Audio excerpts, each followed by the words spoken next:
오늘은 제2계명 우상에 관한 이야기를 좀 더 하고 마무리를 지려고 합니다.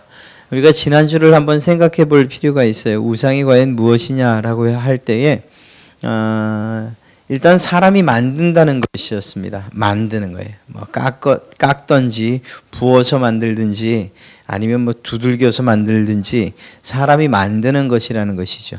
그리고 또한 가장 중요한 것, 오늘도 좀 이따 다시 한번 살피겠지만 그 우상을 만드는 동기가 무엇이냐? 결국은 자기를 위한 것이라는 거예요. 자기를. 사람이 자기를 위해서 만드는 것, 그것이 우상이라는 거죠. 좀 더 정확하게 말하면 자기의 복을 위해서, 좀 고상하게 행복을 위해서 만드는 것, 그것을 우상이라고 그렇게 이야기할 수 있다라는 것입니다. 이러한 우상에 관해서 먼저 이야기하기 전에 1계명과 2계명을 간단하지만 살펴볼 필요가 있습니다. 1계명과 2계명이 과연 뭐가 다를까요? 1계명, 2계명. 어찌 보면 비슷비슷해요. 예. 그런데 사실은 분명하게 이야기할 수 있습니다. 첫 번째 계명은 예배하는 대상에 관한 문제예요. 누구를 예배해야 하는가, 누구를 참된 신으로 섬겨야 하는가에 관한 거예요. 그래서 1계명에서 말하기를 너는 나 외에는 이라는 표현을 하는 거죠. 하나님 외에는 다른 신들이라는 것 자체가 없다는 거예요. 다른 신들을 두려고 하지 말라는 거예요. 물론 그것이 이제 우상이 되는 거죠. 그러니까 나 외에는 이라는 표현을 들어서 오로지 우리가 예배할 대상, 우리가 섬겨야 할 대상은 하나님밖에 없다는 사실을 분명하게 밝혀주고 있는 것입니다. 그러면 두 번째는 과연 이 두 번째 계명은 무엇을 말하는 것인가? 그것은 똑같은 이야기 같고 다시 한번 반복되는 것 같지만 잘 살피면 예배의 방법에 관한 이야기를 하고 있는 것입니다. 우리가 어떤 마음으로 어떤 모습으로 하나님 앞에 예배해야 하는가 하는 부분들을 이야기하고 있는 것이죠. 1계명이 예배의 대상에 관한 이야기라면 2계명이 바로 예배의 방법에 관한 이야기입니다. 그래서 예배의 방법을 이야기할 때 좀 소극적으로 이야기하면 우상의 형상, 우상을 만들지 말라는 거예요. 예배를 할 때에 우상을 만드는 일들, 그리고 그것에게 절하는 이런 잘못된 예배를 하지 말라는 거죠. 좀 더 적극적으로 이야기하라고 한다면 예배할 때에 우상을 뛰어넘어서 그 우상에 관해서 말씀하고 계신 하나님의 말씀에 귀 기울여서 그 말씀대로 순종하여 예배하라는 것을 이야기하고 있는 것입니다. 그래서 하나는 그래 만들지 않으면 되지라는 것으로 끝나는 것이 아니고 좀 더 적극적으로 하나님이 어떻게 우리에게 예배하라고 하셨는가에 대해서 듣는 거예요. 듣고 이야기하는 것, 이것을 이야기할 수 있는 것입니다. 앞서 말씀드린 것처럼 우상의 동기에 대해서 우리는 이야기하지 않을 수 없어요. 왜냐하면 이것이 가장 중요한 문제이기도 하기 때문이죠. 말씀드린 것처럼 우상이 만들어지는 이유는 각 사람의 욕심, 혹은 좀 좋게 표현하면 자기의 행복을 위해서 만든다고 말씀드렸습니다. 문제는 그러한 행복을 또 자기의 유익을 위해서 만들 때에 그 우상들을 할 수 있는 대로 가까이 두려고 한다는 거예요.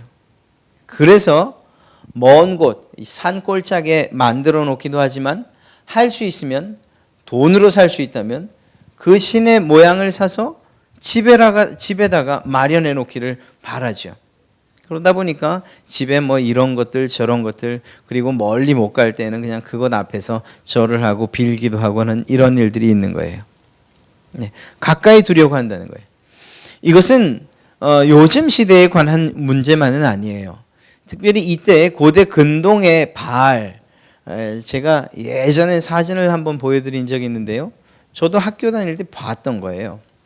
어느 날 교수님이 이렇게 얘기하시더라고요. 여러분, 바알 신을 한번 보고 싶지 않아요? 그렇게 얘기하셔요. 저희야 당연히 보고 싶죠. 그런데 우리 생각에는 바알 신, 그는 아주 큰 신상처럼 그렇게 생각이 됐었거든요. 물론 그렇게도 만들었겠죠. 그런데 보편적인 그 바알신 그건요 요만해요. 요만해요. 그냥 모양도 없어요. 그냥 사람 모양이에요. 사람 모양. 근데 거기에 그냥 남자라는 걸 표시하기 위해서 요만큼 조금 돌출되어 있는 것 이런 그냥 들면 뭐 철 혹은 노수로 만들었다 싶어요. 이게 한 손에 딱 들려요. 이렇게. 근데 그게 실제로 바알을 섬기는 사람들이 섬기는 바알이라는 거예요. 야, 도대체 이걸 뭘 섬긴다고 하나 싶은데 사실은 그 사람들이 목숨을 걸고 섬기는 거죠. 여러분 보세요. 우리 생각 같으면 정말 산수 수려한 곳에 크게 금신상 혹은 나무를 깎아서 만들어 놓을 것 같은데 왜 그것들을 그렇게 작은 모양으로 만들었을까요? 물론 만드는 재료가 아까워서 그럴 수도 있을 겁니다. 그런데 더 중요한 건 뭔가면요. 그것들을 가지고 다닌다는 거예요. 가지고 다닌다는 거. 신을 주머니에 넣어서 가지고 다니는 거예요. 뭐 이렇게 곱게 모시고 다니는 것도 아니에요. 그냥 주머니 넣고 다니다가 예배해야 된다 싶을 때 그거 꺼내서 그냥 그거 가지고서 절하고 예배하는 거예요. 여러분 보십시오. 이렇게 자기의 옆에 내 곁에 두고 싶어 한다는 거예요. 이유가 무엇일까요? 옆에 두면 어떤 위험에서 더 쉽게 나를 건져줄 것 같고 문제가 생길 때 내 편을 들어줄 것 같고 한 이런 일들의 그런 이유들 때문에 옆에 두려 한다는 거죠. 그러면 우상을 섬기는 사람들만 그러냐? 아니에요. 그게 아니에요. 엘리 제사장 시대에 있었던 일 여러분들도 알고 저도 잘 아는 한 가지 사건을 떠올려 보세요. 엘리 제사장 시대에 블레셋과의 전투가 있었습니다. 그때 이스라엘 백성들이 야 저렇게 강력하고 철무기를 가지고 덤벼드는 블레셋 우리가 싸워 이길 수 있냐? 야 그러면 이 두려운 마음을 어떻게 할까? 우리가 뭘 가지고 나가면 싸워 이길 수 있을까? 그때 결정이 뭘로 나죠? 야 가서 빨리 언약궤 가져와. 언약궤. 하나님의 법궤를 가져오라고 이야기하죠. 그래서 그것을 메고 나가요. 그때 그 마음이 뭐였죠? 야 이제 우리가 이 법궤를 메고 가니까 우린 전투에서 반드시 이길 거야 라고 이야기를 합니다. 우상의 특징이 바로 이런 거예요. 옆에 두고 싶어 한다는 거죠. 두고 싶어 하는 이유가 무엇이라고요? 그 신의 도움을 즉각적으로 가장 빠르게 받을 수 있을 것 같게 여기는 그런 마음이라는 거예요. 근데 문제는 그렇게 단지 옆에 두는 것으로 위안이나 힘을 얻는 것 이것으로 그치지 않는다는 데 문제가 있습니다.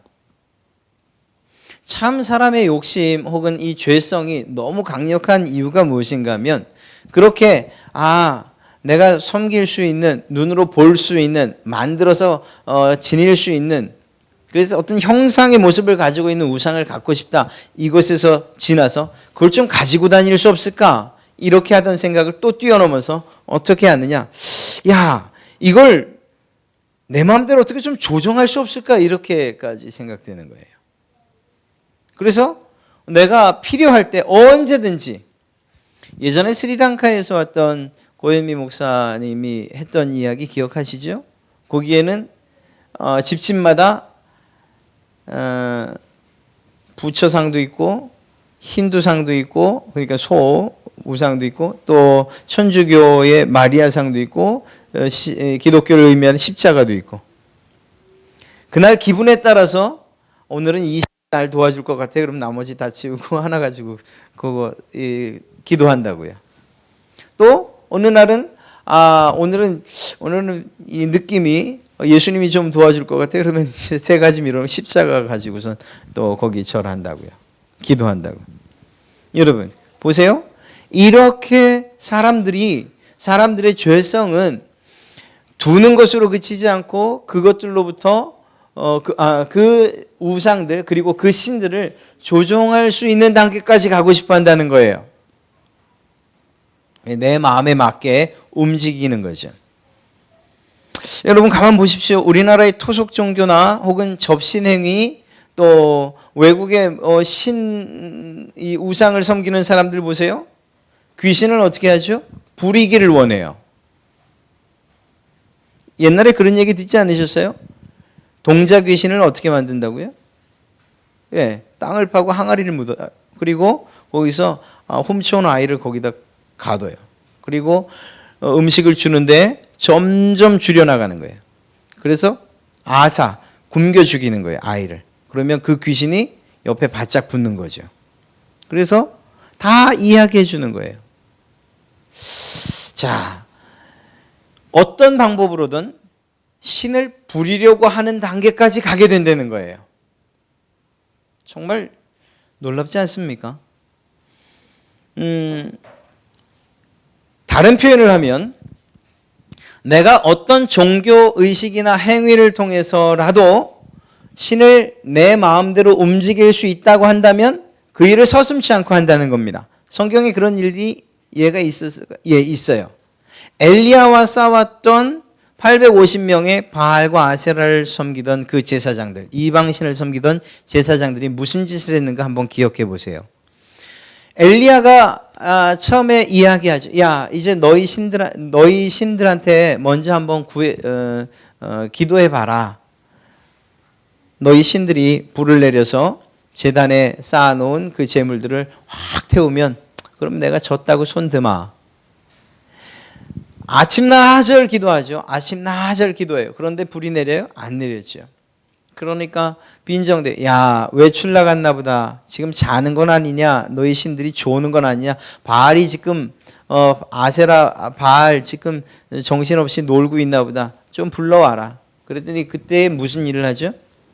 자기들의 몸에 상처를 내고 자기의 몸을 해치면서까지 피를 내고 그리고 그것으로서 자기의 신들을 위한 종교 행위를 해요. 그런 일들을 통해서라도 바알과 아세라를 움직이고 싶어 하는 것. 그것이 그 사람들만의 이야기는 아니라는 거예요.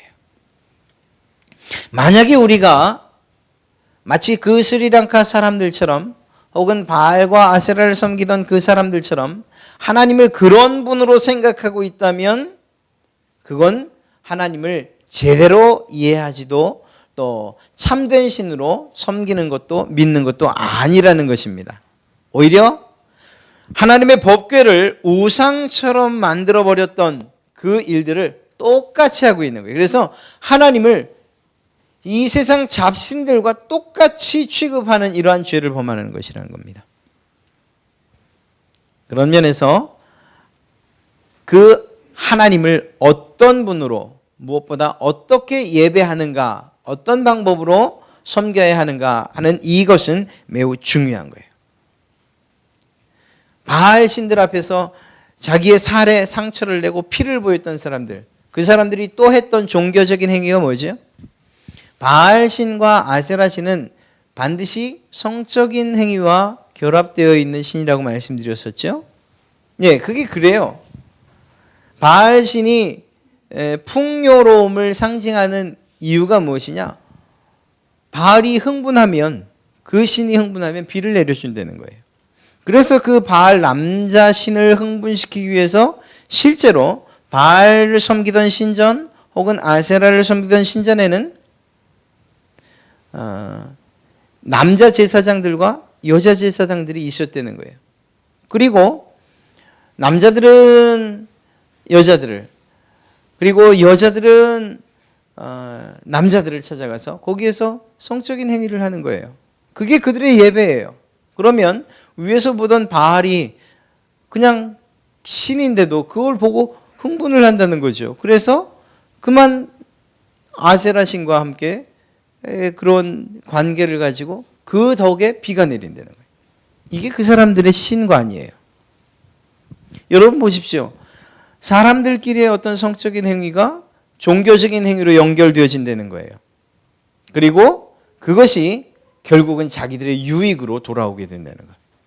우상을 섬기는 사람들의 최종적인 모습이 바로 이렇다는 것을 우리는 알아야 합니다. 신을 움직이는 단계. 누굴 위해서? 결국은 자기를 위해서 말이에요. 우리가 하나님에 대한 바른 생각을 가지고 있지 않다면 내가 예배라는 종교 행위를 통해서 하나님의 마음을 움직이고 그래서 내가 복받는 것으로 끝난다고 한다면 바알 신들을 섬기는 사람들의 예배와 우리의 예배가 별반 다를 게 없다는 거예요. 이건 결코 그럴 수 없는 하나님을 우상으로 전락시켜버리는 것은 죄를 범하게 된다는 거죠. 사랑하는 성도 여러분, 그런 면에서 오늘 제2계명이 이야기하고 있는 예배의 방법을 우리가 마음속에 새기는 것은 매우 중요한 일이라는 것입니다. 아니, 신이 아닌 것을, 정말 아무것도 아닌 것을 신이 아닌 것처럼 취급하는 것이야 누가 뭐라 그래요. 그러나 그 누구도 하나님을 그렇게 취급할 수 없음에도 불구하고 하나님을 믿는다고 하나님의 백성이라고 하나님의 자녀라고 하는 사람들이 잘못된 예배의 방법과 그 생각 때문에 하나님을 이 세상의 잡신들처럼 취급하는 일이 생긴다면 그것은 큰일이죠. 큰일이죠. 그런 면에서 오늘 우리가 살피는 이러한 하나님에 대한 예배의 방법들은 매우 중요하다는 것입니다. 사랑하는 성도 여러분, 말씀드린 대로 가장 중요한 예배의 방법에 있어서 한 요소는 무엇인가? 우리가 그것을 좀 생각해 봅니다. 그것은 하나님께서 이스라엘 백성들에게 나타나시고 모세에게 율법과 명령을 전달하시는 그 시내산과 호렙산에서 무슨 일이 났었는지를 보면 잘 알 수가 있습니다. 신명기 4장 15절 말씀을 보면 여호와께서 호렙산 불길 중에서 너희에게 말씀하시던 날에 너희가 어떤 형상도 보지 못하였은즉 너희는 깊이 삼가라 이렇게 얘기하고 있어요. 여긴 두 가지가 나타나고 있습니다. 이 두 가지를 기억해서 너희가 어떻게 예배해야 되는지 마음속에 새겨라 이렇게 이야기하고 있어요. 자, 첫 번째는요. 호렙산 불길 중에서 너희에게 무엇을 하셨다고요? 말씀하셨다고 하고 있어요.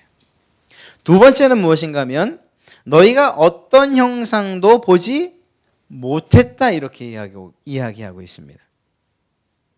이 두 가지 이 두 가지에 우리가 어떻게 하나님을 예배해야 하는가가 나와 있어요. 우상을 만들지 말아라. 그것들을 새기거나 붓거나 어떤 방법으로도 조각해서도 만들지 말아라. 형상 자체를 만들지 말아라 라고 하신 이유가 무엇이냐? 하나님이 이스라엘 백성들에게 나타나실 때 어떤 형상으로도 나타나지 않으셨다는 거예요. 만약에 하나님이 이스라엘 백성들에게 나타나실 때에 어떤 모습을 가지고 나타나셨더라면 그 모습을 놓치겠습니까? 사람들이? 안 놓치죠. 마치 카메라로 찍은 것처럼 그 머릿속에 생각 속에 각인시켜서 그것을 만들고 또 만들고 대를 이어서 만들어냈을 거예요. 그러나 하나님께서 이스라엘 백성들에게 나타나실 때에 어떤 형상으로도 나타나지 않으셨다는 거예요. 무엇으로 나타나셨죠? 말씀으로. 그런데 이것이 이스라엘 백성들에게만 그랬냐? 그게 아니에요. 하나님께서 나타나실 때 이스라엘 백성들이 본 것은 그저 검은 구름과 불뿐이었어요. 이건 하나님의 형상이 아니었어요. 그 분위기였어요. 하나님의 형상을 보지 못하고 하나님의 음성, 말씀만 들었다는 겁니다. 그런데 이 일이 똑같이 일어나는데 언제요? 모세가 시내산에서 하나님을 만나고 하나님으로부터 계명과 명령을 받을 때에도 똑같이 이 일이 일어납니다. 출애굽기 19장 17절 말씀을 보면 모세가 하나님을 맞으려고 백성을 거느리고 진에서 나오매 그들이 산 기슭에 서 있는데 18절에 시내산의 연기가 자욱하니 여호와께서 불 가운데서 거기 강림하심이라. 그 연기가 온기가마 연기같이 떠오르고 온 산이 크게 진동하며 나팔 소리가 점점 커질 때에 모세가 말했어요. 그랬더니 하나님께서 음성으로 대답하셨다고 기록하고 있어요. 더 정확하게는 20장 1절 말씀을 보면 오늘 우리가 처음 십계명을 시작하면서 처음 읽었던 말씀이죠. 20장 1절을 보면 하나님이 이 모든 말씀으로 말씀하여 이르시되 말씀으로 하셨다는 거예요. 하나님께서 말씀으로 하셨음에도 불구하고 그 어떤 형상을 보이지도 않으셨음에도 불구하고 사람의 욕망과 그리고 이기심, 그리고 무엇인가 눈으로 확인하려는 이러한 생각들 때문에 무엇을 자꾸 형상으로 만들려고 한다는 거죠. 그렇지 않습니다. 하나님께서 여러분에게 요구하시는 예배의 가장 중요한 포인트가 바로 여기에 있어요. 말씀이 바로 그것입니다. 말씀. 그때에도 그렇게 나타나셨어요. 음성으로, 말씀으로. 십계명을 주실 때에도 말씀으로 하셨어요. 지금도 말씀으로 하셔요. 이 사실에 우리가 결코 흔들림이 없어야 할 줄로 믿습니다. 우리가 하나님을 예배할 때 바른 예배가 무엇으로부터 시작되는가? 그것은 바로 어떤 예배의 조명이나 분위기, 음악 이런 문제가 아니에요. 오늘 예배가 참 은혜로웠습니다. 오늘 분위기가 느낌이 너무 좋았습니다. 이건 우리의 눈에 혹은 시각적이거나 다른 어떤 감각적인 것으로서 예배의 분위기를 만들 수 있다고 생각한다면 그것은 정말 잘못 생각하는 것입니다. 오히려 하나님께서 가장 기뻐하는 방식의 예배는 모세가 하나님을 만날 때에 그 모세에게 나타냈던 그 방법, 즉 하나님은 말씀하시고 우리는 그 말씀에 경청하는 것. 이것이 하나님이 우리에게 요청하시고 또한 보여주시고 변함없이 이야기하시는 예배의 가장 바른 방법입니다. 정말 얼마나 많은 조명들과 그리고 예배의 음악, 분위기 이것이 얼마나 중요하게 여겨지는 시대인지 알 수가 없어요. 정말 많이요. 그러니까 바른 교회들 말고 이단도 이런 방법들을 이용해요. 정말로. 그래서 신천지 이만희가 등장할 때는 그 음악부터 시작해서 꽃가루도 날리고 가운데로 쫙 걸어 나온 그 모습 보면서 벌써 그냥 마음이 무너져 내리는 거죠. 이초석 같은 경우에는 예배할 때에 음악 혹은 저쪽에서 조명 뒤에서 번쩍번쩍대는 막 구름도 깔아주고 그런 모습들을 보면서 막 가슴이 뛰는 거예요. 감동을 받는 거예요. 그러나 주의하십시오. 정말 하나님께서 기뻐하시는 예배는 우리의 감각적인 요소를 배제하고 오히려 하나님의 말씀을 듣는 이것으로부터 시작하는 거예요. 그 하나님의 말씀이 여러분의 귀로 들리고 여러분의 마음에 들리고 여러분의 심령에 각인될 때에 그것을 하나님께서 가장 바른 예배, 기뻐하신 예배로 인정하신다는 것입니다. 그런 면에서 오늘 이계명이 이야기하는 바른 예배의 방법은 무엇이냐? 하나님의 말씀에 집중하고 그 말씀이 무엇인가, 내게 오늘 하나님이 무엇을 말씀하시는가 귀 기울이는 것으로부터 시작한다는 사실입니다. 그 말씀에 의지해서 순종으로 나가는 것, 이것이 이계명에 있어서 가장 중요한 것이라는 거예요. 여러분, 말씀의 경청, 말씀을 잘 듣는다, 이것이 과연 그 끝은 무엇일까요? 말씀을 잘 들었습니다 라는 것에 마지막 나타나는 현상이 뭘까요? 정말 듣는 것만 잘 들어서는 안 돼요. 여기 지금 다 잘 들으시는데요. 다 잘 들으세요.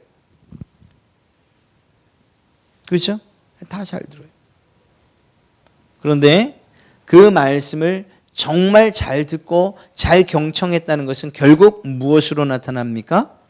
그 말씀에 대한 반응, 리스판스로 나타나는 거예요. 그래서 삶의 변화 혹은 명령에 대한 순종으로 나타나는 거죠. 이것이 예배에 대해서 바른 예배를 드린 사람들에게 나타나는 결과예요. 바른 예배를 드렸다고 할 때에 그 사람에게 반드시 어떤 결과가 나타난다고요. 어떤 결과? 말씀에 대한 반응으로서 삶의 변화나 명령의 순종으로 나타난다는 것입니다. 예를 들어서 성경에 예배를 드리러 나왔던, 그러나 예배의 자리에서 즉사를 했던 사람이 있어요. 2명. 아론의 아들 2명이죠. 나답과 아비후. 여러분, 아론의 아들이면 최소한 무엇이었을까요? 아론은 대제사장이에요. 그리고 이스라엘에서 대제사장이라는 것은 그 대제사장은 어디서 나오냐? 대제사장 가문에서만 나와요. 그렇다면 최소한 나답과 아비후는 제사장이었어요. 그리고 그 말씀, 즉 레위기 10장 1절과 2절 말씀을 보면 그들이 무슨 일을 하고 있었는지 알 수 있어요. 제가 읽어드리죠. 아론의 아들 나답과 아비후가 각기 향로를 가져다가 여호와께서 명령하시지 아니하신 다른 불을 담아 무엇을 했습니까? 여호와 앞에 분향하였더니, 이 사람들은 제사를 드리는 제사장들이었어요. 지금으로 말하면 목사들이죠. 예배를 주관하는 사람들이었어요. 그리고 그 사람들이 지금 무엇을 했다고요?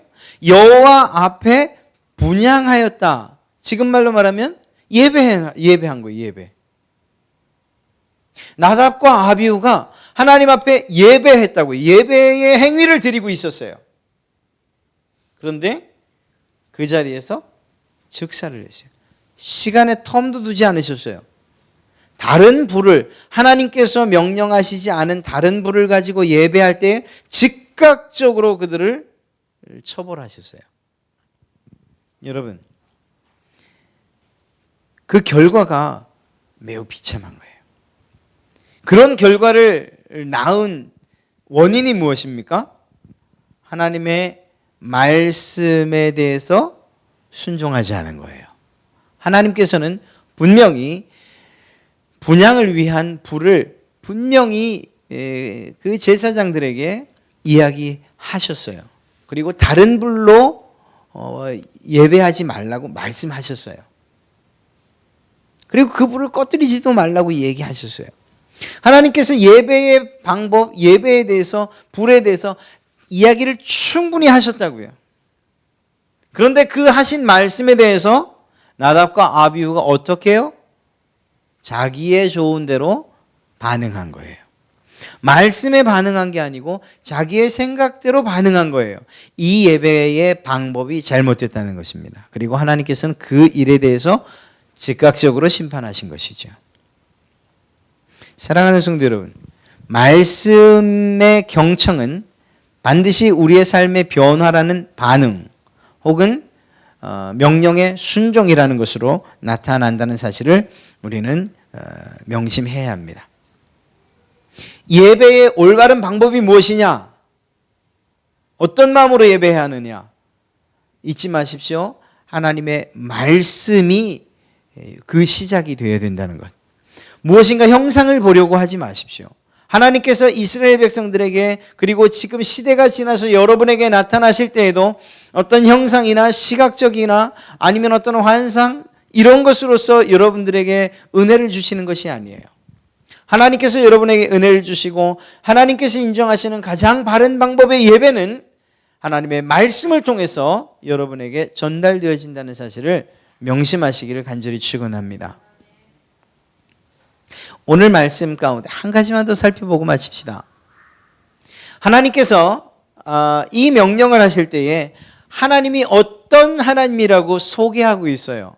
그런데 하나님이 좀 째째하다, 이런 생각을 가질 정도로 하나님이 뭐라고 하시는가 하면, 야, 나는 질투하는 하나님이야, 이렇게 이야기하신다는 거예요. 아니, 무슨 하나님이 질투를 해? 애들도 아니고 옹졸한 사람들처럼 질투를 하신다고? 이렇게 이야기할 수 있어요. 그러나 한 가지를 우리가 생각하면 그 질투라는 것이 무엇을 말하는지 잘 알 수가 있습니다. 질투는 무엇으로부터 시작되죠? 그냥 단지 미워하는 거예요? 아니에요. 그 질투의 시작은, 그 이면은 사랑이에요. 사랑. 사랑하지 않으면 질투도 없어요. 어떤 연인이 있다고 생각해 보십시오. 남자가 자기 여자를 예를 들어 질투한다고 생각하세요. 그 상황이 어떻게 돼야 질투할까요? 나보다 다른 남자를 더 좋아한다고 생각할 때 질투가 시작되는 거예요. 이 둘 사이에서 있어야 하는 사랑이 전제가 되는 거죠. 예를 들어서 제가 정말 아무 상관도 없는 사람, 아무 상관도 없는 여자하고 이렇게 길을 가는데 뭐 그냥 이야기를 하는 정도예요. 그런데 이 여자가 또 다른 남자를 보면서 어머 이렇게 손이라도 흔들고 이게 포옹이라도 해요. 그럼 제가 마음이 어떨까요? 아무렇지도 않죠. 저랑 아무 상관없는 여자니까요. 그래요. 무슨 말씀인지 아시겠습니까? 하나님께서 나는 질투하는 하나님이야 라고 얘기할 때는 내가 그만큼 너를 사랑하고 있어라는 다른 표현이라고요. 하나님께서 여러분을 질투하시는 하나님이라고 자신을 소개하고 있다는 것은 내가 그만큼 너를 사랑한다는 이야기라는 것을 잊지 말라는 거예요. 하나님이 여러분을 그렇게 사랑하신다고요. 이 점을 생각할 때에, 즉 우리를 사랑하시는 하나님이라는 것을 생각할 때에 우리의 예배의 방법은 더욱더 큰 의미를 갖게 되는 거예요.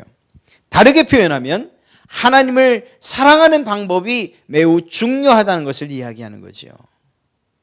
예배는 단지 어떤 형식으로 드려지는 예배의 형식, 종교의식이 아니라는 거예요. 이 예배의 가장 저변에는 무엇이 있냐? 하나님을 사랑하는 그 마음이 있어야 된다는 거예요. 그 마음이 없이 예배를 드린다면 그건 올바른 예배가 아니라는 거예요. 하나님의 말씀을 경청하는 것, 그 이유가 무엇이어야 된다고요? 하나님을 사랑하는 마음이 있을 때에 누가 말하지 않아도 경청하는 거예요. 사랑하는 두 연인 사이에 요즘은 우스갯소리를 들었는데 요즘은 둘이 사귀는 사람도 마주 앉아서 스마트폰 한다면서요. 밥 먹었어? 안 먹었어? 뭐 먹을까? 그건 요즘 얘기고요. 여러분 정말 사랑하면 그 눈에서 눈을 뗄 수가 없어요. 그렇지 않아요? 그런 거예요. 경청하게 되는 이유가 무엇이냐? 사랑한다는 거예요. 여러분, 예를 들어서 좀 과격한 예가 될 수 있지만 그냥 용서하고 들으십시오. 어떤 여자가 있어요. 남자일 수도 있고요. 자기 남편을 너무너무 사랑해요. 너무너무 사랑해요. 그런데 그 남편이 무엇인가 갖고 싶대요. 예, 무엇인가 갖고 싶대요. 그래서 이 여자가 어떤 결정을 하는가 하면 이 여인이 그래, 이 갖고 싶다는 걸 주기 위해서 내가 뭘 할 수 있을까? 그래서 그만 결정한 게 자기 몸을 팔아서 그 선물을 마련했다고 한번 생각해 보십시오. 그 남편이 그 이야기를 들을 때에 당신 참 나를 사랑하는구만, 잘했어, 이렇게 이야기할 남편이 있겠습니까? 사랑의 방법이 잘못된 거예요. 그건 아니라는 거예요. 여러분 무슨 이야기를 하려는 건지 아시겠어요? 여러분이 하나님을 사랑한다 라고 한다면 그 사랑의 표현으로서 예배의 방법이 올바로 갈 수밖에 없다는 걸 이야기하는 거예요. 사랑은 따르고 예배의 방법은 따르다, 이게 안 되는 거예요. 그래서 하나님께서 나는 질투하는 하나님이라고 이야기할 수밖에 없는 거예요. 네가 나를 난 너를 정말 사랑해. 네가 나를 사랑하냐? 그러면 우상, 눈에 보이는 것, 이런 것들을 만들 생각하지 마. 나는 그런 것들로 만들어질 수 있는 존재가 아니야. 내가 너에게 말했잖아. 그 말에 대해서 순종하고 그 말에 대해서 경청해. 그리고 그것이 너의 삶의 반응이 정말 반영이 되고, 그래서 너의 모든 삶이 변화되도록 그렇게 해다오. 이것이 하나님께서 우리에게 요구하시는 바른 예배의 방법이라는 것입니다. 사랑하는 성도 여러분, 하나님께 예배하는 사람, 하나님을 사랑하는 사람, 그 사람이 그 방법을 무시한다면 아까 그 자기의 몸을 팔아 선물을 했던 그런 일을 어리석다고 이야기하는 거죠. 하나는 알고 더 큰 건 모르는 거예요. 이런 결과를 낳게 될 거라는 것입니다. 사랑하는 성도 여러분, 하나님과 여러분 사이에 사랑의 관계가 깨지고서야 하나님께 올바른 예배를 드릴 수 있겠습니까? 없어요. 분명하게 말씀드리지만 없어요. 하나님과 사랑한다라고 한다면 굳이 이러한 예배의 형식을 갖추지 않고 있다 하더라도 하나님을 예배하고 하나님을 경배하고 오직 하나님께만 찬송을 올리는 일들이 어느 곳에서나 일어날 수 있어요. 이 예배당에서뿐만 아니라 여러분이 있는 가정이든지 여러분이 일하는 직장이든지 그 어느 곳이든지, 그렇기 때문에 우리의 삶이 예배가 될 수 있는 거예요.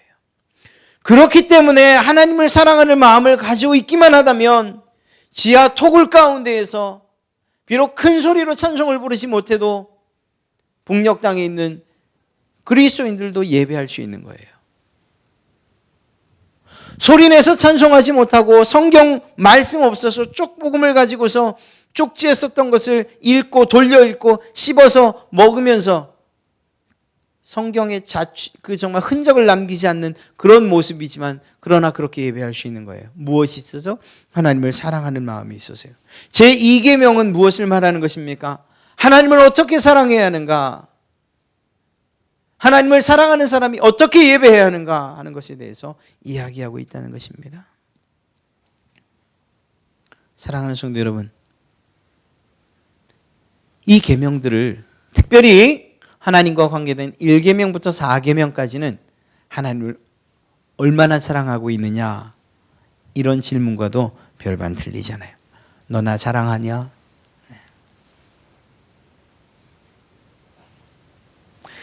그때에 우리가 하나님, 제가 하나님 사랑하는 줄 알지요? 라고 말하면서 여전히 옆에 내가 좋아하는 우상들을 가지고 있다면 하나님께서 질투하신다는 거예요. 이미 우리가 다 알고 있는 바이고 또 기우가 될지도 모르지만 한 가지 더 말씀드린다면, 우상이 무엇입니까? 우리가 하나님보다 더 사랑하는 것이면 모든 것이 우상이 될 수 있다는 거예요. 앞서 말씀드렸던 것처럼 하나님의 법궤마저도 우상이 되는 거예요. 우상이 꼭 다른 나라의 신, 이게 아니고요. 하나님의 법궤, 이게 정말 얼마나 거룩한 물건이에요. 예배에 있어서 없어서는 안 되는 거잖아요. 그런데 그 하나님의 언약궤 법궤가 우상처럼 사용되는 거죠. 재물도 우상이 되는 거예요. 이렇게 얘기하면, 그래, 가난한 사람들한테 재물이 참 우상이 되지. 아니에요. 그렇지 않아요. 예수님을 찾아왔던 청년이 낙심하고 돌아갔지요. 그 사람이 가난했어요? 아니, 부자였어요. 부자 청년이었는데 그에게 재물이 우상이어서 그만 그것을 포기하지 못해 그냥 쓸쓸히 돌아갔던 거예요. 자녀 사랑? 예, 이것도 극심해지면 우상이 될 수 있어요. 정말 이제는 뭐 시험도 다 끝났고 하니까 이게, 야, 너 대학 가서 예수 믿어. 그때 가서 열심히 믿어. 무슨 고등학교 3학년이 교회를 간다고 그렇게 말하지 마십시오. 그건 나는 내 자녀가 우상이에요 라고 말하는 것과 똑같은 거예요. 나는 하나님보다 내 자녀가 더 소중해요, 중요해요 라고 이야기하는 거예요. 자기 자녀에 대해서 내 아이라고 책임질 수도 없는 이야기를 왜 하십니까? 네가 열심히 공부하면 내가 널 위해 기도해 줄게. 그러면 이 아이가 천국 가나요? 그렇지도 못할 일을. 그러니까 자녀가 우상이 될 수도 있는 거예요. 대학이 우상이 될 수도 있는 거고, 친구가 우상이 될 수도 있는 거고, 권력이나 명예도 마찬가지고요. 성공? 예, 이것도 우상이 될 수 있는 거예요. 이 세상에 우상이 될 수 없는 것 아무것도 없어요. 모든 것이 다 우상이 될 수 있어요. 무엇보다 하나님보다 여러분이 더 집중하는 것이, 더 사랑하는 것이라면. 사랑하는 성도 여러분, 그런 면에서 오늘 이 두 번째 계명을 마치면서 우리가 어떤 모습으로 하나님을 사랑해야 하는지, 내가 하나님을 사랑한다면 어떻게 예배해야 되는지에 대한 확실한 그러한 기준을 이 말씀을 통해서, 이 두 번째 계명을 통해서 여러분의 마음속에다가 심어두시기를 간절히 바랍니다. 하나님을 어떻게 사랑하시겠는가? 여러분, 내가 하나님을 어떻게 사랑할까? 하나님이 나를 향해서, 여러분을 향해서 네가 날 사랑하느냐라고 물을 때 내가 무엇이라고 대답할까? 하는 것에 대해서만 우리가 깊이 생각할 수 있다면 이 계명을 지키는 것 특별히 어렵지 않을 거라고 믿습니다. 사랑하는 성도 여러분, 누구보다 하나님을 사랑한다고 여러분의 마음속 깊은 곳에서부터 고백하시는, 그리고 그 사랑을 마음에 담아 예배하시는 여러분 되시기를 주의 이름으로 축원합니다.